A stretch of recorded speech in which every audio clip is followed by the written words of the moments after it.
जय हिंद दोस्तों, स्वागत है आप सभी का जीके शुभम स्टडी में। और आप लोग कैसे हैं? आशा करते हैं कि आप लोग स्वस्थ होंगे, मस्त होंगे, जहां भी होंगे अपनी अपनी तैयारी में व्यस्त होंगे। तो दोस्तों आज हम लोग इस वीडियो में कवर करने वाले हैं रेलवे एनटीपीसी से संबंधित टॉप 25 क्वेश्चन, जो कि एग्जाम की दृष्टि से देखा जाए काफ़ी इंपॉर्टेंट क्वेश्चन है और कई वर्षों से एग्जाम में भी लगातार पूछा जा रहा है। आप लोग से एक निवेदन है कि वीडियो को एंड तक जरूर देखिएगा। यदि आप लोग चैनल पर नए हो तो चैनल को सब्सक्राइब जरूर कर लें। तो चलिए बिना देर के स्टार्ट करते हैं। आज का पहला क्वेश्चन है, भारत में डिजिटल इंडिया अभियान कब शुरू किया गया था?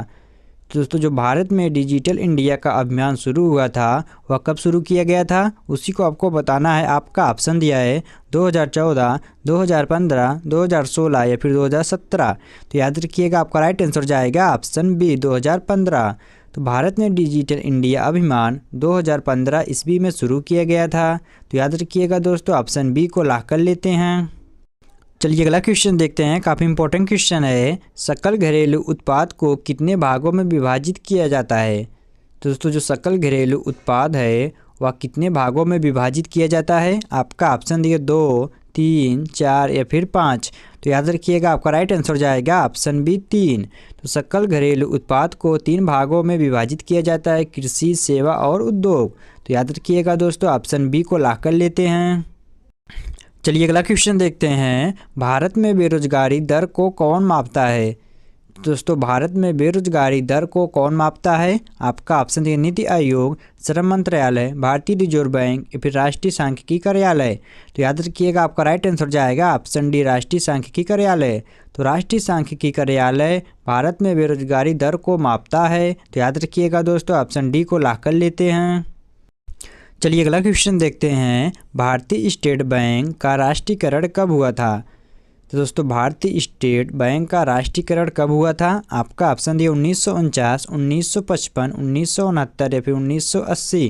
तो याद रखिएगा आपका राइट आंसर जाएगा ऑप्शन बी 1955। तो 1955 ईस्वी में भारतीय स्टेट बैंक का राष्ट्रीयकरण किया गया था दोस्तों। तो याद रखिएगा ऑप्शन बी को लॉक कर लेते हैं। चलिए अगला क्वेश्चन देखते हैं दोस्तों। यदि दोस्तों आप लोग को पहले से किसी भी क्वेश्चन का आंसर पता हो तो आप सब उसका जवाब कमेंट बॉक्स में जरूर दीजिएगा। तो भारत में सार्वजनिक वितरण प्रणाली का मुख्य उद्देश्य क्या है? दोस्तों भारत में सार्वजनिक वितरण प्रणाली का मुख्य उद्देश्य क्या है? आपका ऑप्शन दी निर्यात बढ़ाना, गरीबों को सस्ती दरों पर अनाज उपलब्ध कराना, व्यापारों को नियंत्रित करना या फिर सरकारी व्यय कम करना। तो याद रखिएगा आपका राइट आंसर जाएगा ऑप्शन बी गरीबों को सस्ती दरों पर अनाज उपलब्ध कराना। तो भारत में सार्वजनिक वितरण प्रणाली का मुख्य उद्देश्य गरीबों को सस्ती दरों पर अनाज उपलब्ध कराना है। तो याद रखिएगा दोस्तों ऑप्शन बी को लॉक कर लेते हैं। चलिए अगला क्वेश्चन देखते हैं, फसल बीमा योजना का उद्देश्य क्या है? तो आपका ऑप्शन दिया किसानों को वित्तीय सुरक्षा देना, कृषि उत्पादन बढ़ाना, जैविक खेती को बढ़ावा देना या फिर कृषि यंत्रों को बढ़ावा देना। तो याद रखिएगा आपका राइट आंसर जाएगा ऑप्शन ए किसानों की वित्तीय सुरक्षा देना। तो फसल बीमा योजना का मुख्य उद्देश्य किसानों को वित्तीय योजना देना है। तो याद रखिएगा दोस्तों ऑप्शन ए को लॉक कर लेते हैं। चलिए अगला क्वेश्चन देखते हैं। काफ़ी इंपॉर्टेंट क्वेश्चन है, इसको ध्यान से देखिएगा। भारत में कौन सा कर राज्य सरकार एकत्र करती है? तो आपका ऑप्शन दिया आयकर, संपत्ति कर, जीएसटी या फिर कॉर्पोरेट कर। तो याद रखिएगा आपका राइट आंसर जाएगा ऑप्शन बी संपत्ति कर। तो संपत्ति कर भारत में राज्य सरकार एकत्रित करती है। तो याद रखिएगा ऑप्शन बी को लॉक कर लेते हैं। चलिए अगला क्वेश्चन देखते हैं, भारत का केंद्रीय बैंक कौन सा है? तो दोस्तों भारत का केंद्रीय बैंक कौन सा है? आपका ऑप्शन दिया भारतीय reserve bank, state bank of India, Punjab national bank या फिर सेबी। तो याद रखिएगा आपका राइट आंसर जाएगा ऑप्शन है भारतीय रिजर्व बैंक। तो भारतीय रिजर्व बैंक केंद्रीय बैंक है। तो याद रखिएगा दोस्तों ऑप्शन ए को लॉक कर लेते हैं। चलिए अगला क्वेश्चन देखते हैं दोस्तों। आप लोग जितना भी क्वेश्चन को देख रहे हैं आपके लिए काफ़ी एग्जाम में हेल्पफुल रहने वाला, तो आप लोग काफ़ी ध्यान से देखिएगा।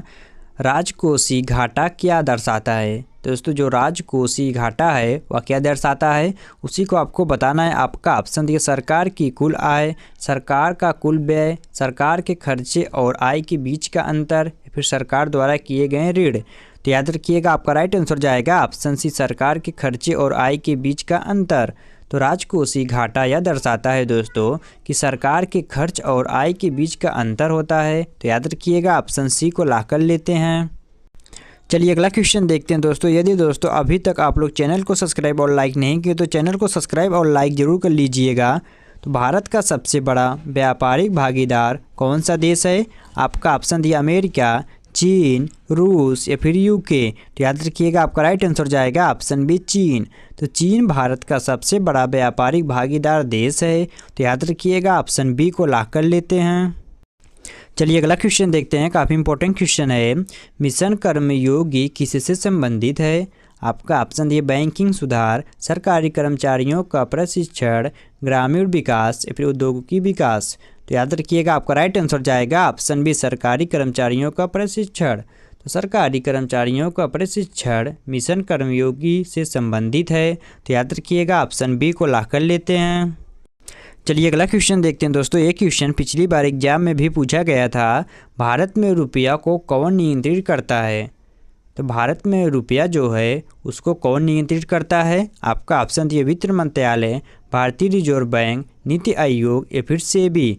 तो याद रखिएगा आपका राइट आंसर जाएगा ऑप्शन बी भारतीय रिजर्व बैंक। तो भारतीय रिजर्व बैंक रुपया को नियंत्रित करता है। तो याद रखिएगा दोस्तों ऑप्शन बी को लॉक कर लेते हैं। चलिए अगला क्वेश्चन देखते हैं, काफ़ी इजी क्वेश्चन है दोस्तों, आप लोग को पता तो आप लोग इसका जवाब कमेंट बॉक्स में ज़रूर दीजिएगा। तो लाल किताब किससे संबंधित है?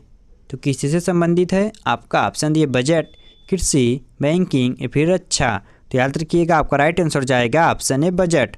तो लाल किताब जो है दोस्तों वो बजट से संबंधित है। तो याद रखिएगा ऑप्शन ए को लॉक कर लेते हैं। चलिए अगला क्वेश्चन देखते हैं दोस्तों, काफ़ी इंपॉर्टेंट क्वेश्चन है, इसको ध्यान से देखिएगा। स्टार्टअप ऑफ इंडिया का उद्देश्य क्या है? तो जो स्टार्टअप ऑफ इंडिया है उसका उद्देश्य क्या है? आपका ऑप्शन दिए बड़े उद्योगों को बढ़ावा देना, नई कंपनियों और उद्यमियों को सहायता देना, सरकारी कंपनियों को निजीकरण या फिर आयकर में कमी। तो याद रखिएगा आपका राइट आंसर जाएगा ऑप्शन बी, नई कंपनियों और उद्यमियों को सहायता देना। तो स्टार्टअप ऑफ इंडिया का उद्देश्य यह है कि नई कंपनियों और उद्यमियों को सहायता देना। तो याद रखिएगा ऑप्शन बी को लॉक कर लेते हैं। चलिए अगला क्वेश्चन देखते हैं दोस्तों, वेरी इंपॉर्टेंट क्वेश्चन है। भारत में नियोजन आयोग को कब भंग किया गया था? आपका ऑप्शन दिया 2012, 2014, 2015 या फिर 2016। तो याद रखिएगा आपका राइट आंसर जाएगा ऑप्शन सी 2015। तो 2015 ईस्वी में भारत में नियोजन आयोग को भंग किया गया था। तो याद रखिएगा ऑप्शन सी को लॉक कर लेते हैं। चलिए अगला क्वेश्चन देखते हैं, काफ़ी इंपॉर्टेंट क्वेश्चन है दोस्तों, इसको ध्यान से देखिएगा। गरीबी हटाओ का नारा किस योजना के तहत दिया गया था? तो जो गरीबी हटाओ का नारा था वह किस योजना के तहत दिया गया था? आपका ऑप्शन दिए पहली पंचवर्षीय योजना, तीसरी पंचवर्षीय योजना, पाँचवीं पंचवर्षीय योजना या फिर 10वीं पंचवर्षीय योजना। तो याद रखिएगा आपका राइट आंसर जाएगा ऑप्शन सी 5वीं पंचवर्षीय योजना। तो गरीबी हटाओ का नारा 5वीं पंचवर्षीय योजना के तहत दिया गया था। तो याद रखिएगा ऑप्शन सी को लॉक कर लेते हैं। चलिए अगला क्वेश्चन देखते हैं, भारत में राष्ट्रीय भुगतान निगम किससे संबंधित है? आपका ऑप्शन दिए बैंकिंग लेन देन, विदेशी मुद्रा, शेयर बाजार या फिर प्रत्यक्ष विदेशी निवेश। तो याद रखिएगा आपका राइट आंसर जाएगा ऑप्शन ए बैंकिंग लेन देन। तो भारत में राष्ट्रीय भुगतान बैंकिंग लेन देन से संबंधित है। तो याद रखिएगा ऑप्शन ए को लॉक कर लेते हैं। चलिए अगला क्वेश्चन देखते हैं दोस्तों, काफ़ी इंपॉर्टेंट क्वेश्चन है। ये क्वेश्चन पिछली बार एग्जाम में भी पूछा गया था। भारत में राष्ट्रीय कृषि बाजार की शुरुआत कब हुई थी? तो आपका ऑप्शन दिया 2014, 2016, 2018 या फिर 2022। तो याद रखिएगा आपका राइट आंसर जाएगा ऑप्शन बी 2016। तो 2016 ईस्वी में भारत में राष्ट्रीय कृषि बाजार की शुरुआत किया गया था। तो याद रखिएगा दोस्तों ऑप्शन बी को लॉक कर लेते हैं। चलिए अगला क्वेश्चन देखते हैं, स्वर्णिम चतुर्भुज परियोजना किससे संबंधित है? तो आपका ऑप्शन दिए कृषि विकास, सड़क नेटवर्क, ग्रामीण विकास या फिर शहरी योजना। तो याद रखिएगा आपका राइट आंसर जाएगा ऑप्शन बी सड़क नेटवर्क। तो सड़क नेटवर्क से स्वर्णिम चतुर्भुज परियोजना संबंधित है। तो याद रखिएगा ऑप्शन बी को लॉक कर लेते हैं। चलिए अगला क्वेश्चन देखते हैं, काफ़ी इंपॉर्टेंट क्वेश्चन है। भारत में सूक्ष्म वित्त संस्थानों का मुख्य उद्देश्य क्या है? दोस्तों भारत में सूक्ष्म वित्त संस्थानों का मुख्य उद्देश्य क्या है? आपका ऑप्शन ये बड़े उद्योगों की वित्तीय सहायता, छोटे और गरीब उद्यमियों को ऋण देना, सरकारी कर्मचारियों को ऋण या फिर विदेशी कंपनियों को वित्तीय सहायता। तो याद रखिएगा आपका राइट आंसर जाएगा ऑप्शन बी छोटे और गरीब उद्यमियों को ऋण देना। तो भारत में सूक्ष्म वित्त संस्थानों का मुख्य उद्देश्य छोटे और गरीब उद्यमियों को ऋण देना है। तो याद रखिएगा ऑप्शन बी को लॉक कर लेते हैं। चलिए अगला क्वेश्चन देखते हैं, काफ़ी इंपॉर्टेंट क्वेश्चन है। मिनिमम सपोर्ट प्राइस किसके लिए तय किया जाता है? तो दोस्तों जो मिनिमम सपोर्ट प्राइस है वह किसके लिए तय किया जाता है? आपका ऑप्शन देखिए शेयर बाजार, सरकारी वेतन, कृषि उत्पाद या फिर खुदरा व्यापार। तो याद रखिएगा आपका राइट आंसर हो जाएगा ऑप्शन सी कृषि उत्पाद। तो मिनिमम सपोर्ट प्राइस कृषि उत्पाद के लिए तय किया जाता है दोस्तों। तो याद रखिएगा ऑप्शन सी को लॉक कर लेते हैं। चलिए अगला क्वेश्चन देखते हैं दोस्तों, काफ़ी इंपॉर्टेंट क्वेश्चन है, इसको ध्यान से देखिएगा। राष्ट्रीय आय की गणना का कौन सा तरीका भारत में अपनाया जाता है? तो कौन सा तरीका भारत में अपनाया जाता है? आपका ऑप्शन दी उत्पादन विधि, आय विधि, व्यय विधि या फिर उपयुक्त सभी। तो याद रखिएगा आपका राइट आंसर जाएगा ऑप्शन डी उपयुक्त सभी। तो राष्ट्रीय आय की गणना का उत्पादन विधि, आय विधि, व्यय विधि तरीका भारत में अपनाया जाता है दोस्तों। तो याद रखिएगा ऑप्शन डी को लॉक कर लेते हैं। चलिए अगला क्वेश्चन देखते हैं, सेबी का मुख्य कार्य क्या है?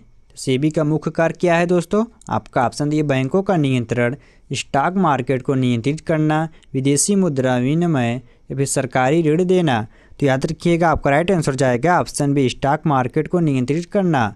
तो सेबी का मुख्य कार्य स्टॉक मार्केट को नियंत्रित करना है। तो याद रखिएगा ऑप्शन बी को लॉक कर लेते हैं।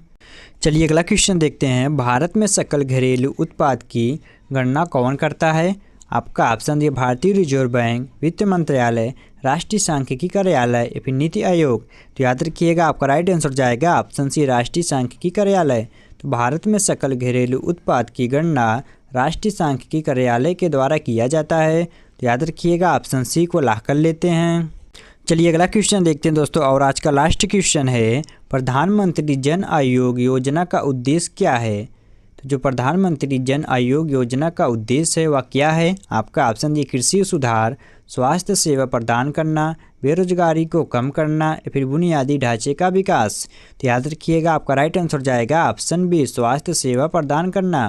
तो प्रधानमंत्री जन आयोग योजना का उद्देश्य स्वास्थ्य सेवा प्रदान करना है। तो याद रखिएगा दोस्तों ऑप्शन बी को लॉक कर लेते हैं। तो दोस्तों आज के लिए इतना ही, आज इस क्लास को यहीं समाप्त कर रहे हैं। यदि आप लोग को वीडियो पसंद आए तो वीडियो को लाइक करना, शेयर करना और हाँ दोस्तों चैनल को सब्सक्राइब करना ना भूलना, ताकि इस प्रकार की इंपॉर्टेंट वीडियो आप लोग के पास हमेशा पहुँचती रहे। मिलते हैं आप सबसे नेक्स्ट वीडियो में, तब तक के लिए जय हिंद, जय भारत।